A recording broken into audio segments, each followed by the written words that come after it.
Blessings, my brothers and sisters, in the light and love of our one infinite Creator. It's not the answers that we receive in meditation that are so helpful, as much as in the improved clarity of our awareness of consciousness. The in-streaming of energy are felt by the energy centers which need and are prepared for activation. Thus, those who feel the stimulation at violent ray level are getting just that.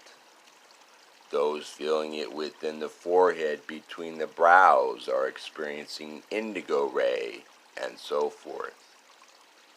Those experiencing tingling and visual images are having some blockage in the energy center being activated, and thus the electrical body spreads this energy out, and its effect is diffused.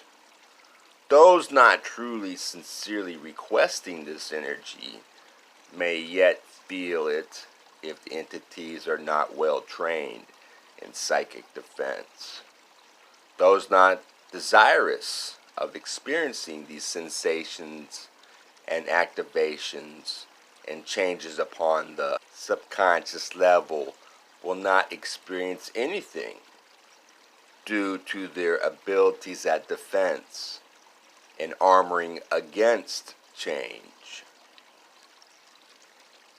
Those of QO say, you may find yourself ill-suited at first to meditation from a physical viewpoint, the body being perhaps not used to sitting completely still without falling asleep. And yet, if all you discover about yourself over and over is, as far as you know, that you are dissatisfied with your meditations, nevertheless, the intent that sits you in a chair or on the floor or on the ground and puts you in the kingdom of silence is fulfilling completely its part in your development as a magical personality. For it is not only intent, but intent carried through with even and steadfast perseverance that creates personal power. This is such a central key. Simple perseverance with the practice works wonders. It may be difficult to keep our spirits up if the practice does not take at first, in our own subjective opinion. It seems so logical to evaluate our process in progress. We want to take our spiritual temperature to see how much better we might be doing than previously. This is never a good idea. We will always be wrong about ourselves, for we cannot see our true self from the inside out.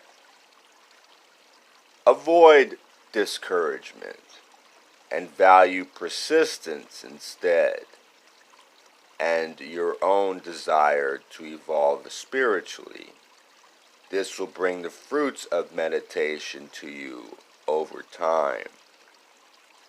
And for many, usually experience the subjective feeling that a meditation could have been purer or less cluttered with the errant thoughts of a foolish and shallow personality that seemed to drift and rush through the calm and silent chamber within with undue rudeness and haste.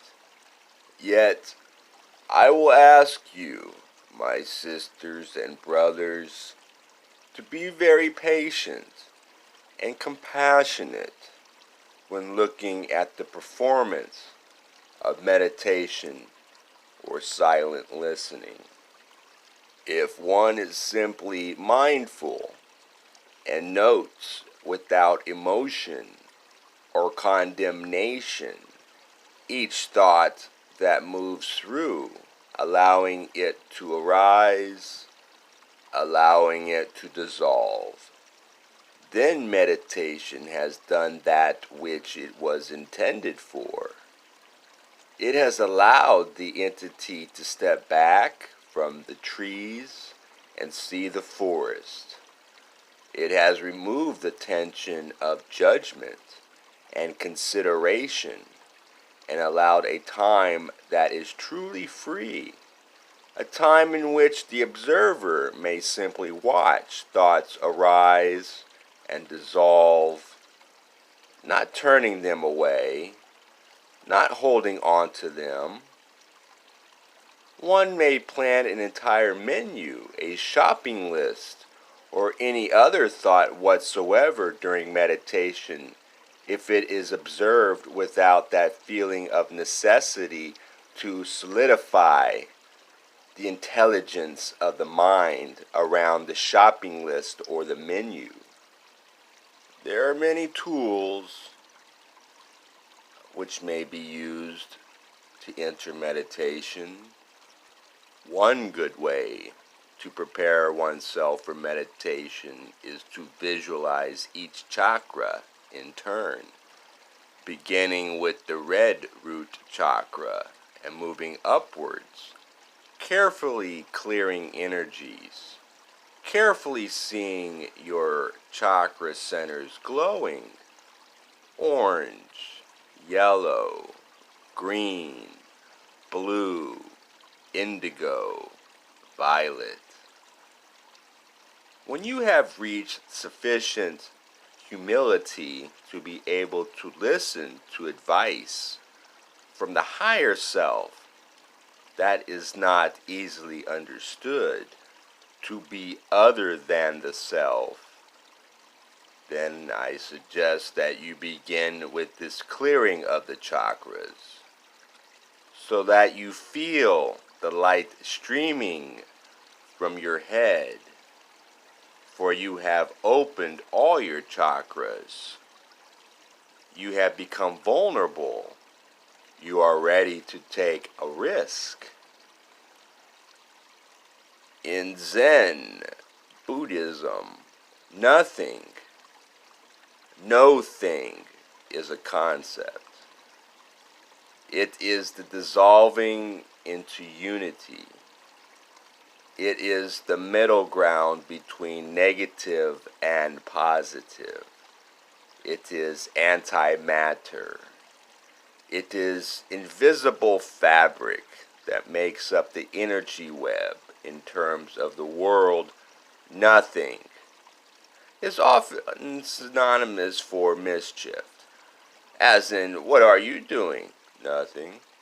In terms of numbers, nothing or not seems to be a placekeeper, a digit filler to keep magnitudes in line. In terms of electronics, 0 is as informative as 1. And these two values express absolutely everything. In terms of metaphysics, nothing is the space into which we move, called silence, into which light and love may come, and through which they may flow. The truest of receptions, indeed. So I say unto you, meditate on nothing. Yes, I said nothing. Just open yourself up to your higher self. It knows exactly what you need. And when we can shut up and sit down and let it guide us, amazing things begin to unfold. Your best ally and endeavor in this life is meditation. Many say, I could not meditate well, so how is meditation going to help me? Well, my dear friends, no one meditates very well, for the perfect meditation will remove all separation and restore all to unity. It is the force of the will that seeks meditation. It is the faith that moves a visible physical entity to seek the invisible and metaphysical. It is the disciple of doing so, the discipline on a daily basis that will yield to you a continuing opening into your birthright. For as children of consciousness, are you not heirs to all of the truth? Are you not indeed embodiments of the truth?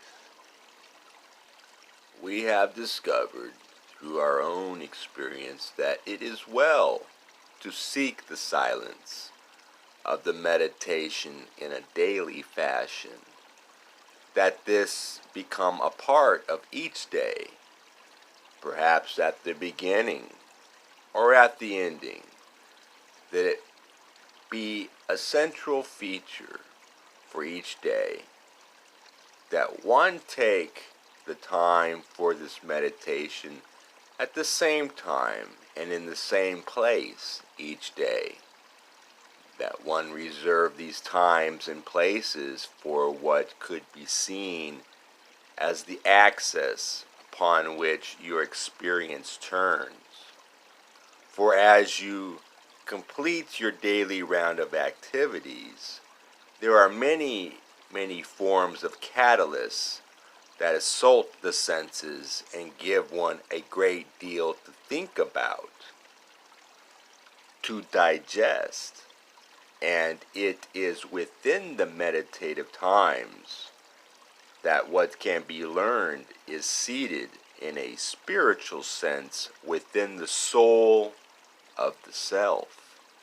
Thus, in your meditations, it is well that you put aside for the time period of the meditation the concerns of the day, perhaps realizing this concern in a fashion such as taking off the cares as one would take off a hat, and placing them aside on a table so that during the meditative time one seeks as purely and clearly as one can the inner silence that will allow one to hear with the heart the speaking of the one Creator in whatever form or fashion in which it may come. Any thoughts that occur at this time may be allowed to move in and out and allowed to go their way. One need not fight against the mind, but bring it back gently, each time that it wanders, to the center of silence. After enough practice at this endeavor, one will begin to open a bridge, shall we say, from the conscious daily round of activities to one's own subconscious mind. And through the roots of the tree of your subconscious mind, contact then may be sought with the shuttle that is the spirit that moves in unity with the one Creator. Thus, open a door or a bridge to the deeper, more informed portions of your own consciousness, and through your own connection to the one Creator. Within meditation, the work is done.